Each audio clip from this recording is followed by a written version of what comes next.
While we've had to hit the pause button on a big spring of live events and video productions here in Boston wrestling sports due to the coronavirus outbreak, let's pause and remember the good old days of professional wrestling with New England wrestling history. We're still working hard every day on MWF Project X Back to the 80s WrestleFest, slated for Saturday, November the 14th at our home, Memorial Hall in Melrose, Massachusetts, featuring live professional wrestling, an autograph photo fan fest, VIP question and answer session, and more, featuring Jake the Snake Roberts, Road Warrior Animal, Mr. Wonderful Paul Orndorff, Axe and Smash Demolition, Brutus the Barber Beefcake, Mr. USA Tony Atlas, the Genius Lanny Poffo, and more.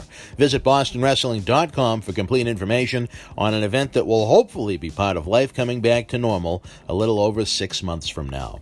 My Hall of Fame sidekick, Mr. USA Tony Atlas, is up in Auburn, Maine, itching to get back to work in studio on our Wrestling Insiders video series. We have been able to produce brand new full-length podcast-style episodes of Wrestling Insiders where Tony does what he does best, talk.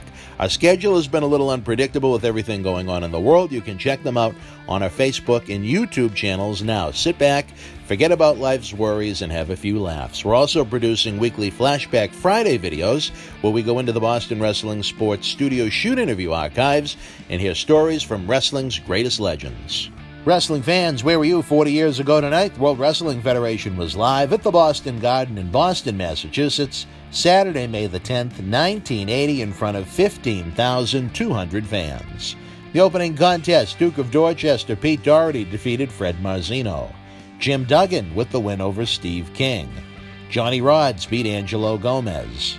Baron Mikel Cicluna victorious over Frankie Williams. Rene Goulet defeated Tor Kamada via disqualification. WWF Tag Team Champions, the Wild Samoans, retained the titles over Pat Patterson and Gorilla Monsoon. And in the main event, Bruno Sammartino beat Larry Zbyszko via countout when Zbyszko refused to return to the ring. If you were in Boston live, share your memories in the comment section below. Please like, share, and subscribe so we can bring you more great wrestling content.